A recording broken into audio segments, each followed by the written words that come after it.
Hi friends. Hi. நம்ம வந்து இன்னைக்கு பீஸா ரெசிபி தான் பார்க்க போறோம். இந்த ரெசிபி வந்து ஃபுல் அண்ட் ஃபுல் ரியாஸ் தான் மேக் பண்ணிருக்காரு. ஆல்ரெடி இங்க வந்து செஞ்சு வச்சிருக்கோம். நம்ம இது கட் பண்ணி நாங்க சாப்பிட போறோம். அதுக்கு முன்னாடி நம்ம இது எப்படிலாம் மேக் பண்ணோம் அப்படிங்கிற வீடியோ வந்து ஃபர்ஸ்ட் பார்த்துட்டு வந்துருங்க. Assalamu Alaikkum friends, welcome to Raihana kitchen. இன்னைக்கு வந்து இந்த ரெசிபியை ரியாஸ் தான் செஞ்சு காட்ட போறாரு. வாங்க எப்படி செய்றாருன்னு பார்க்கலாம். ஃபர்ஸ்ட் நம்ம வந்து பீட்சா செய்யறதுக்கு ஈஸ்ட் வந்து ஆக்டிவேட் பண்ணிக்கணும். அதுக்கு வந்து எல்லாமே ரெடியா இருக்கு. எப்படி ரெடி பண்றதுன்னு பார்க்கலாம். ரெடியா ரியாஸ்? ஒரு டீஸ்பூன் ஈஸ்ட் ஆட் பண்ணிக்கலாம். வார்ம் வாட்டர் வச்சுக்கோங்க. ஒரு பவுல்ல வந்து வார்ம் வாட்டர் வந்து தேவையான அளவுக்கு நாங்க வந்து இந்த பவுல்ல 3/4 அளவுக்கு வார்ம் வாட்டர் எடுத்துக்கிறோம். ரொம்ப சூடா இருக்கக்கூடாது. சூடா இருந்தா ஈஸ்ட் வந்து செத்து போயிடும். அப்போ வந்து ஈஸ்ட் ஆக்டிவேட் ஆகாது. இதை ஆட் பண்ணிக்கலாம். ரொம்ப சூடா இருக்கும் போது ஈஸ்ட் போட்டீங்கன்னா அந்த ஈஸ்டோட பவர் வந்து உங்களுக்கு இருக்காது. அதனால நார்மல் ஹீட்ல இருக்கிற மாதிரி பார்த்துக்கோங்க. வெது வெதுப்பான சூட்ல 1 ஸ்பூன் ஈஸ்ட் சேர்த்துக்கணும்.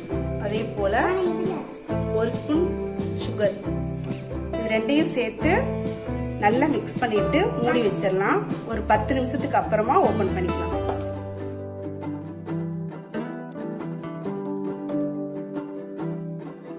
வந்து நம்ம சில்லி ஃபிளேக்ஸ் செய்ய போறோம். அதுக்கு வந்து 10-15 சில்லி எடுத்து வச்சுக்கணும். ட்ரை சில்லி இதை எடுத்து அப்படியே மிக்சியில் போட்டு அரைச்சிடுவோம். அதோட காமெல்லாம் ரிமூவ் பண்ணிட்டு ஒரு 10-15 காஞ்ச மிளகாய் எடுத்து வச்சிருக்காரு. அதை வந்து மிக்சியில போட்டு நம்ம லைட்டா கொரப்பா அரைச்சிக்கலாம். இல்ல தண்ணி எதுவும் சேர்த்துக்கூடாது. இப்ப சில்லி ஃபிளேக்ஸ் ரெடி ஆயிடுச்சு. இதை எடுத்து ஒரு ஓரமா வச்சுட்டு அடுத்த வேலையை பார்க்கலாம். இது நம்மளுக்கு வந்து லாஸ்டா தான் தேவைப்படும். ஓகே, இப்போ பீஸாக்கு மாவு பிசைஞ்சிக்கலாம். ஈஸ்ட் வந்து நல்லா ஆக்டிவேட் ஆயிடுச்சு. சரி, ஓரமா வச்சுட்டா மாவு பிசைஞ்சு. நாங்கள் இன்னைக்கு மைதா மாவில் தான் செய்ய போகிறோம். உங்களுக்கு மைதா மாவில் செய்யறதுக்கு இஷ்டம் இல்லை அப்படின்னா மைதா மாவுக்கு பதிலாக நீங்கள் கோதுமை மாவில் செய்யலாம். அதுவும் ரொம்ப நல்லா இருக்கும். மோஸ்ட்லி வந்து மைதா மாவில் தான் இந்த பீட்சா வந்து செய்வாங்க. ஸோ அதனால் நாங்கள் இன்றைக்கி வந்து மைதாலேயே செய்கிறோம். இப்போ நான் வந்து 250 கிராம் மைதாவை நல்லா சலிச்சிட்டு ஒரு பெரிய பவுலில் சேர்த்துருக்குறேன். கூடவே டேஸ்ட்டுக்கு ஏற்ற மாதிரி சால்ட்டு சேர்த்துட்டு அதுக்கப்புறமா 2 டேபிள் ஸ்பூன் அளவுக்கு சன்ஃப்ளவர் ஆயில் சேர்த்து ஃபஸ்ட்டு வந்து நம்ம ட்ரையாகவே நல்லா மிக்ஸ் பண்ணிக்கணும்.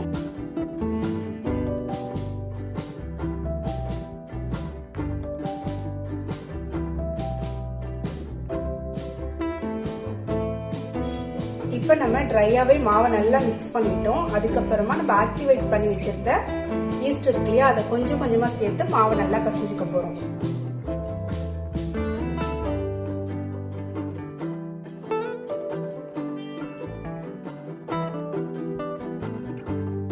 நம்ம ஆக்டிவேட் பண்ணி வச்சிருக்கிற ஈஸ்ட் எல்லாத்தையுமே சேர்த்து மாவை பசியறதுக்கு ஸ்டார்ட் பண்ணணும்.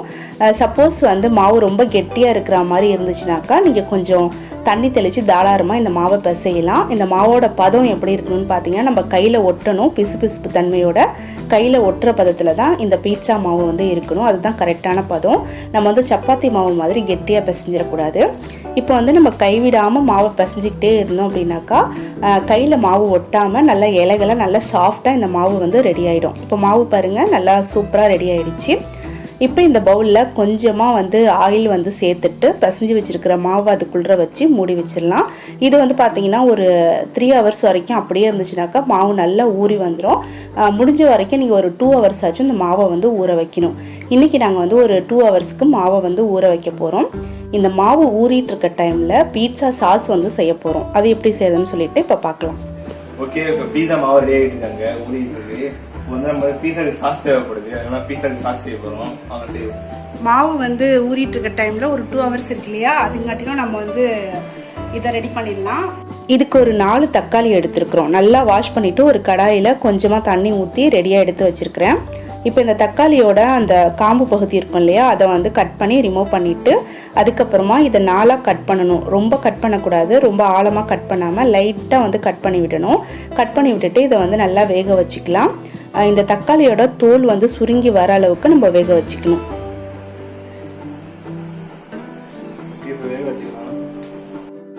இந்த பீட்சா சாஸ் வந்து எல்லா சூப்பர் மார்க்கெட்லேயும் கண்டிப்பாக கிடைக்கும். அதை வாங்கி கூட நீங்கள் யூஸ் பண்ணிக்கலாம். பட் நாங்கள் இன்றைக்கி வந்து வீட்லேயே ரெடி பண்ணிடலாம் அப்படின்னு சொல்லிட்டு ரெடி பண்ணிகிட்ருக்கோம். நம்ம வந்து இந்த மாதிரி நிறையா செஞ்சு ஃப்ரிட்ஜில் ஸ்டோர் பண்ணி வச்சுக்கிட்டோம் அப்படின்னாக்கா தேவைப்படுறப்ப எடுத்து யூஸ் பண்ணிக்கலாம் அப்படிங்கிறதுக்காக. இப்போ தக்காளி வந்து நல்லா வெந்துட்டுருக்கு.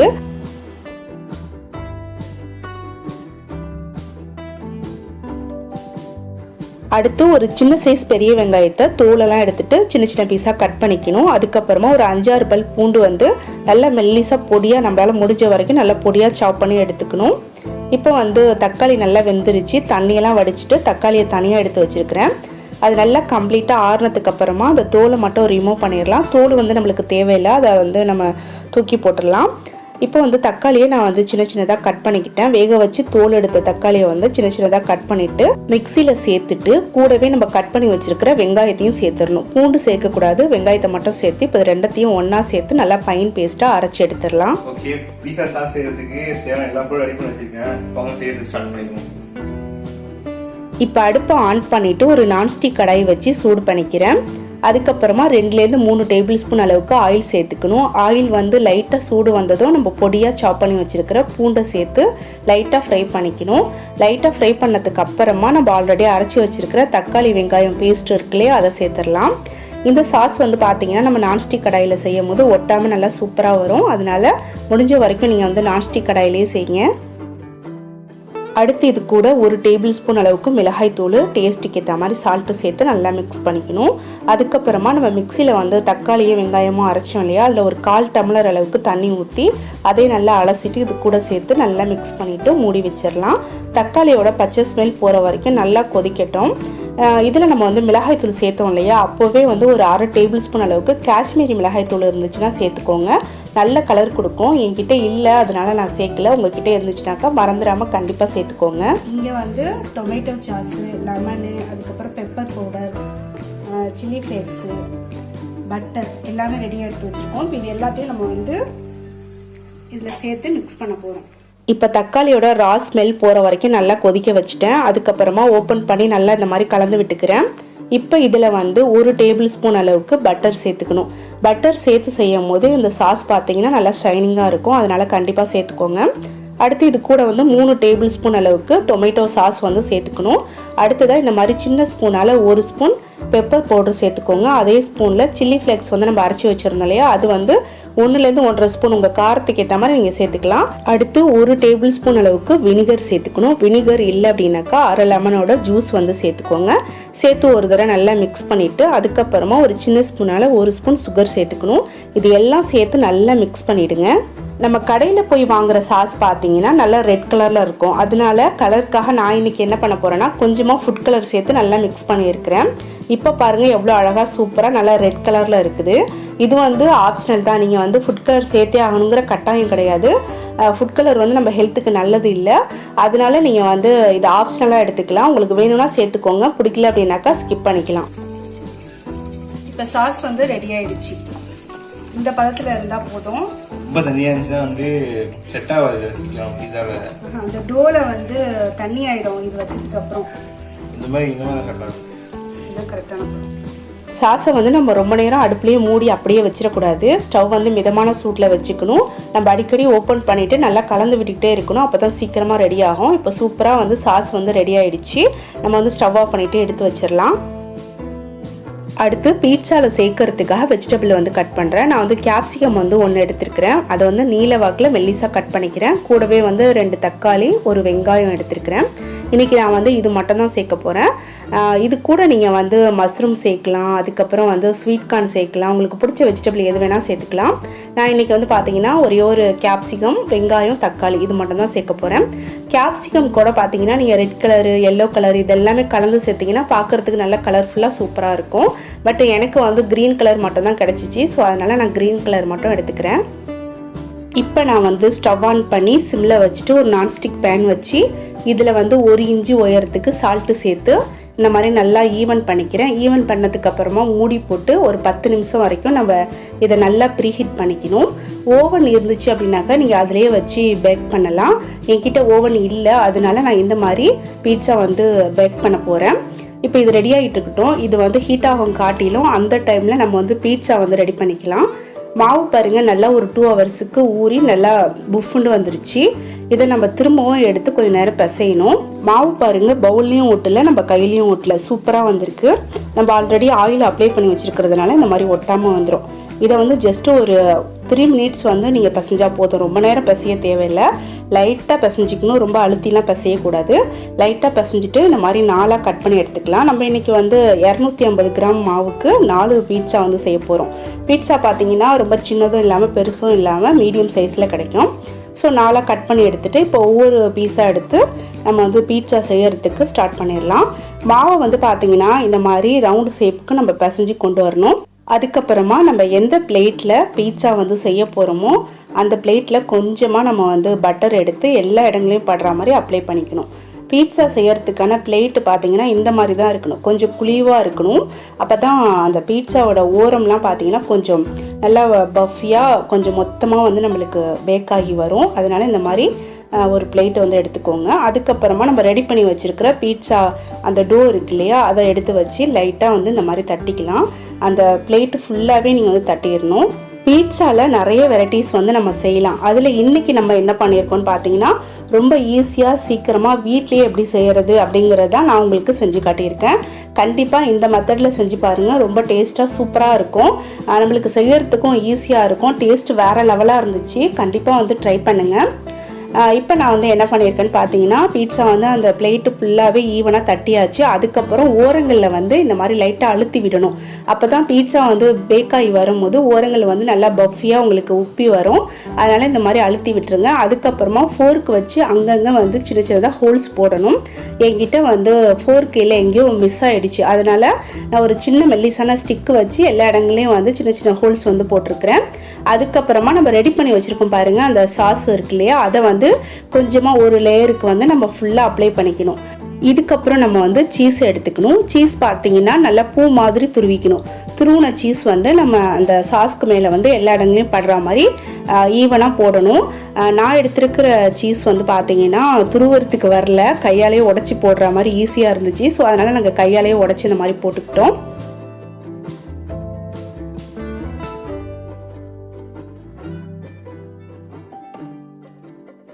இப்போ நம்ம வந்து சீஸ் ஃபுல்லாக அப்ளை பண்ணிட்டோம். அதுக்கப்புறமா பார்த்தீங்கன்னா நம்ம கட் பண்ணி வச்சுருக்கிற வெஜிடபிள் கேப்சிகம், டொமேட்டோ, ஆனியன் இது எல்லாத்தையுமே இந்த மாதிரி வந்து சூப்பராக நம்ம வந்து டெக்கரேட் பண்ணிக்கலாம். இப்போவே உங்களுக்கு வந்து அந்த பீட்சாவோட அந்த லுக் வந்து வந்துருச்சு பாருங்கள். எங்களுக்கு வந்து ரொம்ப பிடிச்சிருந்துச்சி, அவ்வளோ டேஸ்ட்டாக இருந்துச்சு. கண்டிப்பாக நீங்கள் வந்து ட்ரை பண்ணி பாருங்கள். ட்ரை பண்ணி பார்த்துட்டு எப்படி இருந்துச்சுன்னு சொல்லிட்டு கமெண்ட்டில் வந்து சொல்லுங்கள். இன்ஷால்லா நாளைக்கு ஹஜ் பெருநாள். ஸோ ஹஜ் பெருநாளுக்கான ப்ரிப்ரேஷன் வீடியோ உங்கள் கூட ஷேர் பண்ணிக்கணும் அப்படின்னு நினச்சேன். பட் வந்து வீடியோ ஷூட் பண்ணுறதுக்கான டைம் வந்து என்கிட்ட சுத்தமாக இல்லை. கொஞ்சம் பிஸியாக இருக்குது. எதனால நான் பிஸியாக இருக்கேன் அப்படிங்கிறத கண்டிப்பாக உங்கள் கூட வந்து ஷேர் பண்ணுவேன். அது வரைக்கும் வெயிட் பண்ணுங்கள். ஸோ நம்ம ரெய்ஹானா கிச்சன் ஃபேமிலி மெம்பர்ஸ் எல்லாருக்கும் எங்களுடைய மனமார்ந்த ஹஜ் பெருநாள் நல்வாழ்த்துக்கள். எல்லாரும் உங்கள் ஃபேமிலியோட சேஃபாக ஹஜ் பெருநாளை கொண்டாடுங்க. இப்போ நம்ம வெஜிடபிள் எல்லாத்தையும் எடுத்து வச்சுட்டோம். இந்த வெஜிடபிளுக்கு மேலேயும் கொஞ்சமாக சீஸ் வந்து துருவி எல்லா இடங்களையும் படுற மாதிரி சேர்த்துருங்க. அதுக்கு மேலே நம்ம ஆல்ரெடி ரெடி பண்ணி வச்சுருக்கிற சில்லி ஃப்ளேக்ஸ் இருக்கு இல்லையா, அதையும் சேர்த்துக்கணும். உங்கள் டேஸ்ட்டுக்கு ஏற்ற மாதிரி நீங்கள் தேவையான அளவுக்கு நல்லா பரவலாக எல்லா இடங்களையும் படுற மாதிரி தூவி விட்டுருங்க. அவ்வளோதான், பீட்சா இப்போ வந்து பேக் பண்ணுறதுக்கு ரெடி ஆகிடுச்சு. இப்போ நம்ம ஆல்ரெடி ரெடி பண்ணி வச்சுருக்கிற ப்ரீஹீட் பண்ணி வச்சுருந்தோம் இல்லையா, அது வந்து நல்லா ஹீட் ஆகிடுச்சு. இதுக்குள்ள வந்து ஒரு சின்ன ஸ்டாண்டு அப்படி இல்லைனாக்கா இந்த மாதிரி ஒரு சின்ன பிளேட்டு போட்டுட்டு இதுக்கு மேலே வந்து நம்ம பீட்சாவை எடுத்து வச்சு மூடி போட்டு வச்சிடலாம். கரெக்டாக ஒரு 15லேருந்து 20 நிமிஷத்துக்குள்ள உங்களுக்கு பீட்சா வந்து சூப்பராக பேக் ஆகி வந்துடும். இந்த மூடியில் பார்த்தீங்கன்னா சின்னதாக ஒரு ஹோல் இருக்குது, அதையும் நம்ம வந்து ஃபுல்லாக கவர் பண்ணிடணும், அடைச்சி வச்சிடணும். அப்போ தான் சீக்கிரமாக பேக் ஆகும். அப்படி இல்லைனாக்கா ஆவி ஃபுல்லாக வெளியில் வந்துடும். அதனால் இந்த மாதிரி மூடி வச்சுருங்க. இப்போ பாருங்கள் எவ்வளோ சூப்பராக பேக் ஆகிட்டுருக்குன்னு சொல்லிட்டு இது ரெடியாகும் காட்டில நம்ம இன்னொரு பிளேட்டில் வந்து அடுத்து எடுத்து வச்சுருக்கிற பீட்சா இருக்கு இல்லையா, அதை ரெடி பண்ணிடலாம். அதை ரெடி பண்ணிவிட்டு இப்போ நம்ம வந்து இதை ஓப்பன் பண்ணி பார்க்கலாம். ரெடி ஆகிடுச்சு, எடுத்துடலாம்.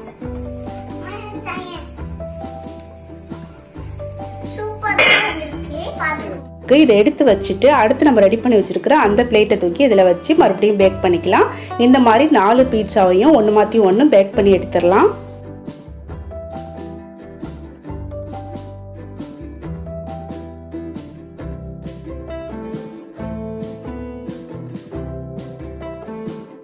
இப்போ நம்ம ரெடி பண்ண பீட்சா பாருங்கள் எவ்வளோ சூப்பராக கலர்ஃபுல்லாக வந்திருக்குன்னு சொல்லிட்டு பிளேட்டில் வந்து கொஞ்சம் கூட ஒட்டவே இல்லை, நல்லா சூப்பராக பேக்காகி வந்துருந்துச்சு. எங்கள் எல்லாருக்கும் ரொம்ப ஹாப்பியாகிடுச்சு. நாங்கள் எதிர்பார்க்கவே இல்லை, நாங்கள் எதிர்பார்க்காத அளவுக்கு அவ்வளோ சூப்பராக வந்துருந்துச்சு. பீட்சாவில் ஒரே ஒரு குறை என்ன அப்படின்னு பார்த்தீங்கன்னா, எங்களுக்கு வந்து பீட்சாவை கட் பண்ணுறதுக்கு கொஞ்சம் கஷ்டமாக இருந்துச்சு. அது எதனாலனா பீட்சா கட்டர் வந்து எங்ககிட்ட இல்லை, அதே போல் ஒரு நல்ல ஷார்ப்பான நைஃபும் எங்ககிட்ட இல்லை. சும்மா வெஜிடபிள் ஃப்ரூட்ஸ்லாம் கட் பண்ணுவோம் இல்லையா, அந்த நைஃப் தான் இருந்துச்சு. அதை வச்சு கட் பண்ணுறதுனால கொஞ்சம் கஷ்டமாக இருந்துச்சு. ஃபஸ்ட்டு ரெடியாகி வந்ததோட உடனே கட் பண்ணி ஆளுக்கு ஒரு பீஸ் எடுத்து சாப்பிட்டுட்டோம். இது வந்து 2வது பீட்சா. இதை உங்களுக்கு கட் பண்ணி காட்டுறேன் பாருங்கள்.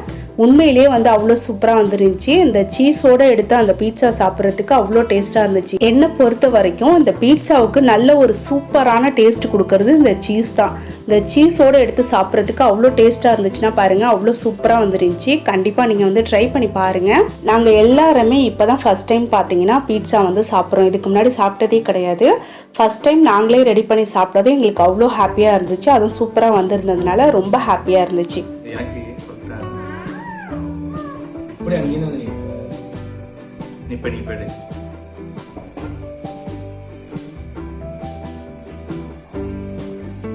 ஹஜா, ரியா செஞ்ச பீட்சா எப்படி இருக்கு? நல்லா இருக்கு, டேஸ்டா இருக்கு. என்ன மாதிரி? பீட்சா வந்து நாங்கள் சாப்பிட்டது இல்லை, ஆனால் பண்ணது சூப்பராக இருக்கு. ஒரிஜினல் டேஸ்ட் எப்படி இருக்கும் கரெக்டாக தெரியல, ஆனால் இது நல்லா இருக்கு. அதாவது பீட்சா இது வரைக்கும் நாங்கள் வந்து சாப்பிட்டதே கிடையாது. இதுதான் ஃபர்ஸ்ட் டைம் நாங்களே ட்ரை பண்ணி சாப்பிட்ருக்கோம். ரொம்ப சூப்பராக இருக்குது. நல்ல சாஃப்டாக, நல்ல டேஸ்ட்டாக, உண்மையிலேயே சொல்கிறோம் அவ்வளோ டேஸ்ட்டாக ரொம்ப சூப்பராக இருந்துச்சு. அதுவும் நாங்கள் இன்றைக்கி வந்து வெஜ்ஜி பீட்சா தான் செஞ்சுருக்கோம். அதுவே பார்த்தீங்கன்னா செம்ம டேஸ்ட்டாக இருக்குது. இதுக்கப்புறம் தான் நாங்கள் வந்து நம்ம வீட்டில் செஞ்சதே வந்து நல்லா இருக்கு, நம்ம ரெஸ்டாரண்ட்டில் ஆர்டர் பண்ணி சாப்பிட்டா எப்படி இருக்குன்னு சொல்லிட்டு அதுக்கப்புறம் நாங்கள் ரெஸ்டாரண்ட் ஆர்டர் பண்ணி சாப்பிட்லாம் அப்படின்ட்டு இருக்கோம். அது இப்போதைக்கு இல்லை, ஐடியா இருக்குது, அது எப்போ என்னன்னு தெரியல. ஆனால் வீட்டில் செஞ்சு சாப்பிட்றதுல இருக்க ஒரு சந்தோஷமே வந்து அது தனிதான். அதுவும் நம்ம கையால் ரெடி பண்ணி சாப்பிட்றது ரொம்ப சூப்பராக இருந்துச்சு. கண்டிப்பாக இந்த மெத்தடில் நீங்களும் வந்து செஞ்சு பாருங்கள், ரொம்ப சூப்பராக வரும். எல்லாரும் வாங்க. ரொம்ப சிம்பிளாக ஈஸியாக செஞ்சிடலாம். கண்டிப்பாக எல்லாரும் ட்ரை பண்ணுங்கள். நாங்களே வந்து செய்யறதுக்கு முன்னாடி யோசிச்சுட்டே இருந்தோம் எப்படி வருமோ, நல்லா இருக்குமா நல்லா இல்லையோன்ட்டு. அதை வெஜ்ஜி வேற செய்கிறோன்னு சொல்லிட்டு வெஜ்ஜி சாப்பிட்ற மாதிரியே இருக்காது. அதில் சேர்த்துருக்க நம்ம அந்த வெஜிடபிளோட டேஸ்ட் நமக்கு தனியாக தெரியாது. சூப்பராக இருந்துச்சு சேர்த்து சாப்பிட்றதுக்கு. கண்டிப்பாக ட்ரை பண்ணுங்கள். இன்ஷால்லா அடுத்து ஒரு இன்ட்ரெஸ்டிங்கான வீடியோவில் நம்ம சீக்கிரமாக மீட் பண்ணலாம். அது வரைக்கும் வெயிட் பண்ணுங்கள். தேங்க்யூ.